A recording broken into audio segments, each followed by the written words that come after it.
مفتی طارق مسعود special علی رسولہ الکریم۔ اعتکاف کے حوالے سے کچھ فضائل اور مسائل آپ کے سامنے پیش کرنے ہیں، کیونکہ بہت سے لوگ تہہ بیٹھنے کی تیاری کر رہے ہوں۔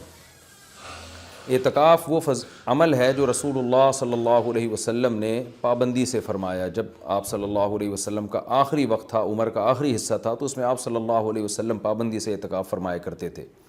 دنیا کی ہر قوم میں اعتکاف کی عبادت رہی ہے۔ جو بت پرست لوگ ہوتے تھے وہ فَنَظَلُّ لَهَا عَاكِفِينَ، قرآن کہتا ہے کہ وہ بھی بتوں کے سامنے جو ہے وہ ادب سے اور اس خاص قسم کی ہیئت بنا کے بیٹھ جایا کرتے تھے۔ تو جب اسلام دنیا میں آیا تو اسلام نے ہمیں بتایا کہ ہم نے اگر عبادت کے لیے اپنے آپ کو باؤنڈ کرنا ہے تو ہم صرف اللہ کے لیے کر سکتے ہیں اپنے آپ کو باؤنڈ، اور وہ بھی مسجد کے اندر۔ تو نبی صلی اللہ علیہ وسلم نے مسجد میں اعتکاف فرمایا۔ اس وقت سے لے کے آج تک امت آپ صلی اللہ علیہ وسلم کے اس عمل کو فالو کر رہی ہے۔ اس کی فضیلت کیا ہے؟ رسول اللہ صلی اللہ علیہ وسلم نے فرمایا ایک دن کا اعتکاف، بشرطے کے اخلاص کے ساتھ ہو، ایک دن کا اعتکاف آپ نے فرمایا انسان کو جہنم کی آگ سے ایسے دور کر دیتا ہے جیسے زمین اور آسمان کا جیسے فاصلہ ہے۔ تو اس عبادت کا بنیادی مقصد یہ ہے کہ انسان پورے سال دنیا کے کاموں میں مشغول رہتا ہے، وہ سال میں کچھ دن اللہ کے لیے نکالے۔ جیسے کوئی شخص ہجرت کرتا ہے، اللہ کے لیے اپنے گھر بار کو چھوڑتا ہے، تو معتکف بھی ایک نوعیت کی ہجرت کرتا ہے۔ وہ اپنے بیوی بچوں کو، اپنے اہل و عیال کو، اپنے رشتہ داروں کو چھوڑ چھاڑ کے اللہ کی گھر میں اور مسجد میں آ کے وہ پڑھ جاتا ہے۔ تو اللہ کو یہ عمل بہت محبوب لگتا ہے کہ اتنی مصروفیتوں میں جب لوگ دنیا کی گہما گہمیوں میں مبتلا ہیں، کوئی شخص میری خاطر سب کچھ چھوڑ چھاڑ کے میرے گھر میں آ کے پڑھ جاتا ہے کہ اللہ جب تک تو مجھے معاف نہیں کرے گا، جب تک تو مجھے سیدھے راستے پہ چلنے کی توفیق نہیں عطا فرمائے گا، گویا میں تیرا در چھوڑوں گا نہیں۔ تو اللہ کو یہ عمل بہت محبوب ہے، اور پچھلی امتوں میں بھی کسی نہ کسی درجے میں یہ عمل مختلف شکلوں میں مشروع رہا ہے۔ آپ صلی اللہ علیہ وسلم نے اس کی فضیلت بھی بیان کی، اور فقہاء کرام نے قرآن و سنت ہی سے اعتکاف کے مسائل بھی نکالے۔ تو اعتکاف کی سب سے بڑی فضیلت کیا ہے؟ ایک تو وہ فضیلت کہ جو حدیث میں بیان کی کہ مشرق اور مغرب میں جو فاصلہ اور آسمان اور زمین میں جو فاصلہ ہے، اتنا اللہ تعالیٰ جہنم کی آگ سے انسان کو دور کر دیتے ہیں۔ دوسری فضیلت اعتکاف کی کہ اس میں ہم آپ صلی اللہ علیہ وسلم کی ایک سنت کو فالو کر رہے ہوتے ہیں، جو کام نبی نے کیا ہم وہ کر رہے ہوتے ہیں۔ اور قرآن کہتا ہے لَقَدْ كَانَ لَكُمْ فِي رَسُولِ اللَّهِ أُسْوَةٌ حَسَنَةٌ، تمہارے لیے محمد صلی اللہ علیہ وسلم کے عمل میں اسوہ حسنہ، ایک اچھا نمونہ ہے، جیسے انہوں نے زندگی گزاری تم بھی ایسا کرو۔ تو نبی صلی اللہ علیہ وسلم کی سنت اس سے زندہ ہوتی ہے۔ دوسری فضیلت، تیسرا فائدہ اعتکاف میں کیا ہوتا ہے کہ آپ 10 دن جب مسجد کے ماحول میں گزارتے ہیں، مسجد کی ایک روحانیت ہوتی ہے، مسجد گناہوں سے پاک جگہ ہے، تو اس کچھ بھی نہ کریں، اس روحانیت کے اثرات آپ کے دل کے اندر جذب ہوتے ہیں، لاشعوری طور پر آپ کا دل اندر سے تبدیل ہوتا ہے۔ یہ اعتکاف کا تیسرا فائدہ۔ چوتھا فائدہ، آپ کو 10 دنوں تک باجماعت نماز پڑھنے کی توفیق ملتی ہے، آپ کو مسجد میں عبادت کی توفیق ملتی ہے، فارغ علماء کے بیانات سننے کی آپ کو توفیق ملتی ہے۔ یہ ایک بہت بڑا فائدہ ہے اعتکاف کا۔ اور سب سے بڑا فائدہ کیا، جو حدیث میں بھی منقول ہے، اور آپ صلی اللہ علیہ وسلم نے اعتکاف کی مشروعیت کی ایک وجہ یہ بھی بیان کی ہے کہ اس سے انسان کو لیلۃ القدر نصیب ہوتی ہے۔ آپ صلی اللہ علیہ وسلم لیلۃ القدر کی رات کی تلاش میں بھی اعتکاف فرمایا کرتے تھے، 10 دنوں کے لیے مسجد میں آ کے بیٹھ جایا کرتے تھے۔ تو معتکف کو یقینی طور پر لیلۃ القدر کی رات ملتی ہے۔ بالفرض اگر وہ سوتے ہوئے میں بھی لیلۃ القدر کی رات گزر جائے اور اس سے عبادت نہ ہو سکے، تو کم از کم اعتکاف والی عبادت تو اس کو لیلۃ القدر میں ملے گی۔ وہ قیامت کے دن یہ تو کہہ سکتا ہے اے اللہ لیلۃ القدر کی رات میں نے کوئی عبادت نہیں کی، لیکن اعتکاف والی عبادت مجھ سے ہوئی ہے، اس لیے کہ میں مسجد کے اندر موجود تھا۔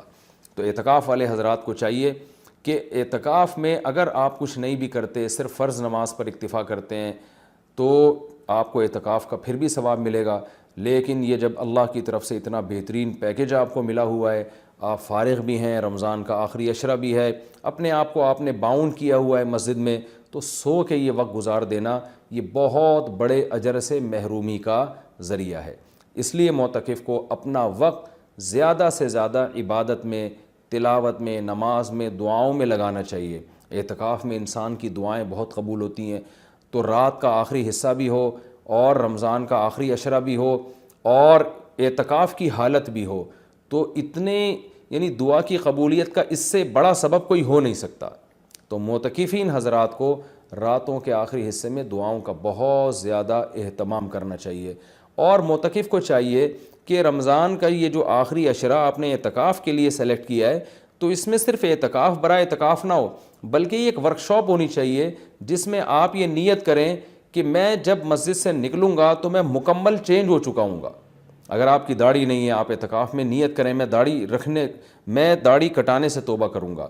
اگر آپ سود کھاتے ہیں آپ نیت کریں میں 10 دن ایسے گزاروں گا کہ جب میں باہر نکلوں تو میں سود سے توبہ کر چکا ہوں. اگر بد نظری کی عادت ہے آپ 10 دن اعتکاف میں اللہ سے دعا مانگیں کہ مجھ سے بد نظری چھوٹ جائے اور یہ نیت کریں کہ میں اعتکاف میں نکلنے سے پہلے اعتکاف سے نکلنے سے پہلے اس لعنت سے توبہ کر چکا ہوں گا. اگر آپ کو دھوکہ دینے کی عادت ہے, بد اخلاقی کی عادت ہے, ماں باپ کا دل دکھانے کی عادت ہے, بیوی کا حقوق نہیں ادا کر رہے, بچوں کے ساتھ رحمت والا معاملہ نہیں کر رہے, اخلاق خراب ہے آپ کے, ان تمام بیماریوں سے اور ان تمام گناہوں سے توبہ کا فیصلہ کریں. بلکہ میں تو یہاں تک معتکفین کو کہتا ہوں جو میں نے علماء سے سنا ہے کہ اعتکاف میں جس دن بیٹھیں سب سے پہلا کام آپ یہ کریں کہ اپنے گناہوں کی ایک لسٹ بنا لیں کہ بھئی میرے اندر یہ گناہ ہے, نماز قضا کر دیتا ہوں, میں شراب پیتا ہوں, میں بد نظری کرتا ہوں, یا میں اللہ نہ کرے اور کوئی بڑا جرم کر رہا ہوں. تو سارے جرائم کی لسٹ بنائیں اور پھر آپ یہ نیت کریں اور وہ پرچی اللہ کے سامنے دعا میں رکھا کریں, اللہ یہ میرے جرائم ہے تو مجھے ان سے توبہ کرنے کی توفیق دے دے. تو پھر وہ اعتکاف حقیقت میں آپ کا اعتکاف بنے گا. اور میں نے اپنی زندگی میں دیکھا ہے کہ جنہوں نے صحیح طرح سے اعتکاف کیا ان کی زندگیاں ہمیشہ کے لیے تبدیل ہو گئیں. اکثر توبہ کرنے والے وہ ہوتے ہیں جو اعتکاف میں جا کر ان کو توبہ کی توفیق ملتی ہے. تو یہ بہت بڑی عبادت ہے, اس کا اہتمام کرنا چاہیے. دوسری بات, پہلے دن سے اپنا عبادت کا کوئی اسکیجول بنا لینا چاہیے. ایسا نہ ہو کہ آپ آ کے بیٹھ گئے اب سوچنے میں 3 دن گزار دیں گے کہ آپ نے کرنا کیا ہے.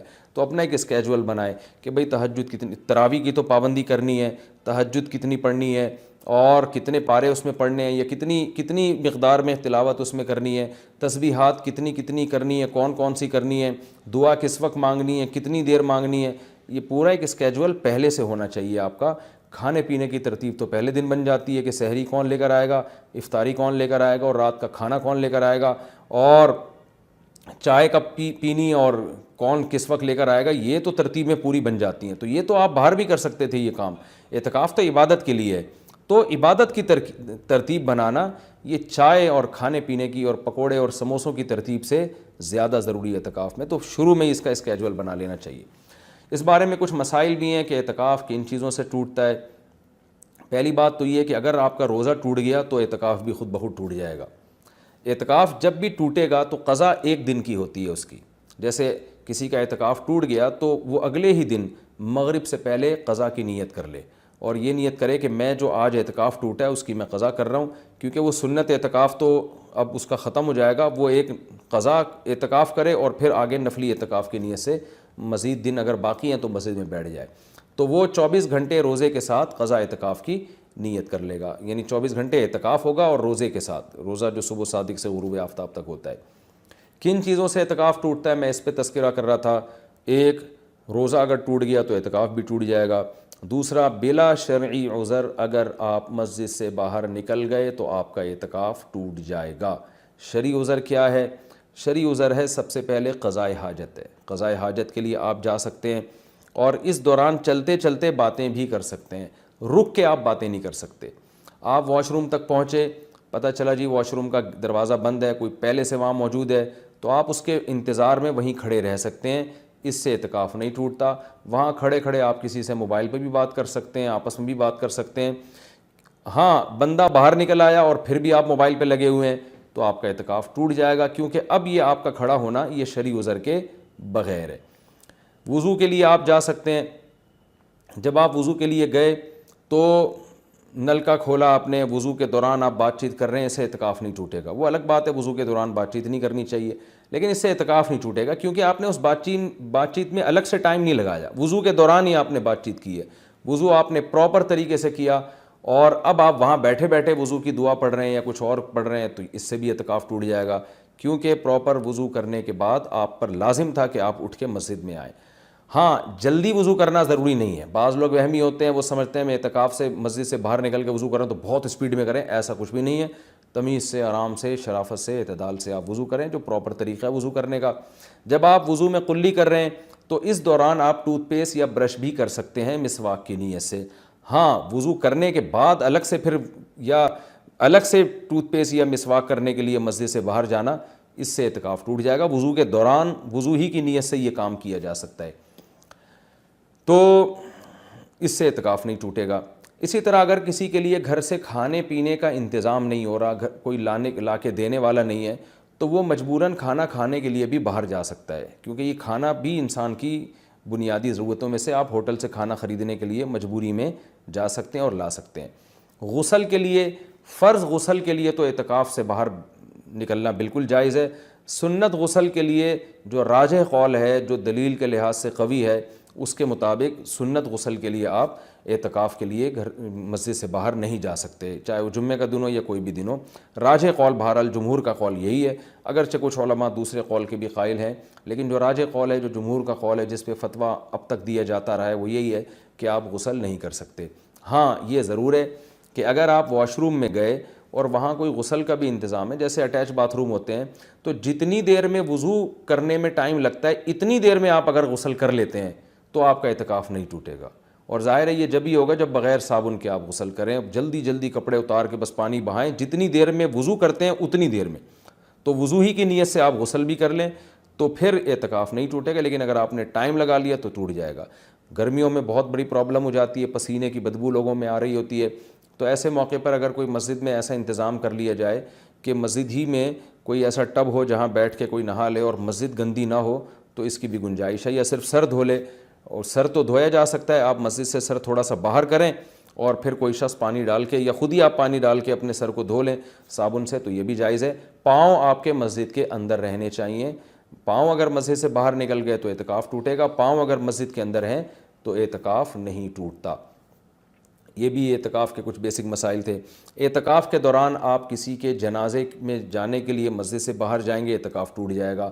کسی کی عیادت کے لیے مسجد سے باہر نکلیں گے، اعتکاف ٹوٹ جائے گا۔ لوگ کر رہے ہوتے ہیں یہ کام، جی وہ اللہ معاف فرمائے نانی کا انتقال ہو گیا، چاچا کا انتقال ہو گیا تو ہم جا رہے ہیں، تو بھائی نہیں جا سکتے آپ۔ جس کا بھی انتقال ہو گیا اس کے لیے یہیں بیٹھ کے آپ دعائے مغفرت کریں، اور ان کا جنازہ اگر وہیں آ جاتا ہے تو مسجد کے اندر بعض جگہوں پہ صفیں بنتی ہیں، جنازہ باہر رکھا جاتا ہے تو ٹھیک ہے، مسجد سے باہر آپ نہیں جا سکتے۔ اسی طرح ایک اور بھی گنجائش ہے کہ اگر کسی کو اعتکاف کے دوران پہلے سے پتہ ہے کہ مجھے کسی ضروری کام سے جانا پڑے گا، تو وہ مستثنیٰ بھی کر سکتا ہے۔ یعنی اعتکاف میں بیٹھنے سے پہلے وہ یہ نیت کر لے کہ فلاں دن اتنے ٹائم تک کا جو وقت ہے میں اعتکاف سے خارج کر رہا ہوں، تو وہ فلاں دن جب آئے گا تو وہ مخصوص ٹائم اس کا اعتکاف میں داخل ہی نہیں ہوگا، تو اس دوران وہ مسجد سے باہر جا سکے گا، اس کا اعتکاف نہیں ٹوٹے گا۔ یا وہ یہ کہہ لے کہ جیسے کسی نے پیپر دینا ہے تو وہ یہ نیت کرے کہ بھائی میں اعتکاف میں تو بیٹھ رہا ہوں، لیکن میرا ایم اے اسلامیات کا یا میرا اکنامکس کا پیپر ہے، تو میں جب پیپر کا ٹائم ہوگا تو میں جاؤں گا پیپر دینے کے لیے، اور پیپر دے کے فوراً واپس آ جاؤں گا۔ تو پہلے سے جو نیت کر لے گا تو اس میں وہ ٹائم اعتکاف میں داخل ہی نہیں ہوگا، اور اس عمل کی وجہ سے اس کا اعتکاف ٹوٹے گا نہیں۔ البتہ سنت بہرحال یہی ہے کہ پراپر 10 دن تک مسلسل اعتکاف کیا جائے۔ تو یہ کچھ موٹے موٹے مسائل تھے اعتکاف کے۔ اور رمضان میں روزے کی حالت میں سرما لگانے سے، کان میں آنکھ میں دوا ڈالنے سے روزہ بھی نہیں ٹوٹتا، اعتکاف بھی نہیں ٹوٹتا۔ خوشبو لگانے سے نہ روزہ ٹوٹتا ہے نہ اعتکاف ٹوٹتا ہے۔ باتیں کرنے سے بھی نہ روزہ ٹوٹتا ہے نہ اعتکاف ٹوٹتا ہے، لیکن اعتکاف میں زیادہ باتیں نہیں کرنی چاہیے، عمل کو زیادہ فوکس کرنا چاہیے۔ اور اگر کوئی گپ شپ لگاتا بھی اعتکاف میں تو اس سے کچھ نہیں ہوتا، لیکن اعتدال سے مسجد کے آداب کا خیال کرتے ہوئے۔ تو اعتدال سے اگر کوئی مسجد میں رہے اور مسجد کے آداب کا خیال کر کے بات چیت بھی اعتکاف کے دوران کرتا ہے تو یہ ناجائز عمل نہیں ہے۔ ایک بات، جو آخری بات، اعتکاف میں موبائل کا استعمال کم کریں اور اس کو مثبت ایکٹیویٹیز کے لیے محدود کر دیں۔ فون پہ باتیں کرتے رہنا، ویڈیوز دیکھتے رہنا فیس بک کی، یہ تو سارا ٹائم آپ کا فیس بک برباد کر دے گا۔ کوئی کام کی علمی بحث دیکھنی ہو تو ایک الگ بات ہے، لیکن ویڈیو گیم اور ان چیزوں میں اعتکاف کو برباد کرنا یہ بہت بڑی محرومی کی بات ہے۔ اللہ تعالیٰ سے دعا ہے کہ اس رمضان کے اس عشرے کو اللہ ہم سب کے لیے رحمت بنائے اور اعتکاف میں خاص طور پر اس وبا کے بارے میں، اس وبا کے لیے سب مل کے دعا کریں۔ معتکفین حضرات سے خاص طور پہ گزارش ہے، کیونکہ ان کی دعاؤں کی قبولیت کا امکان زیادہ ہے۔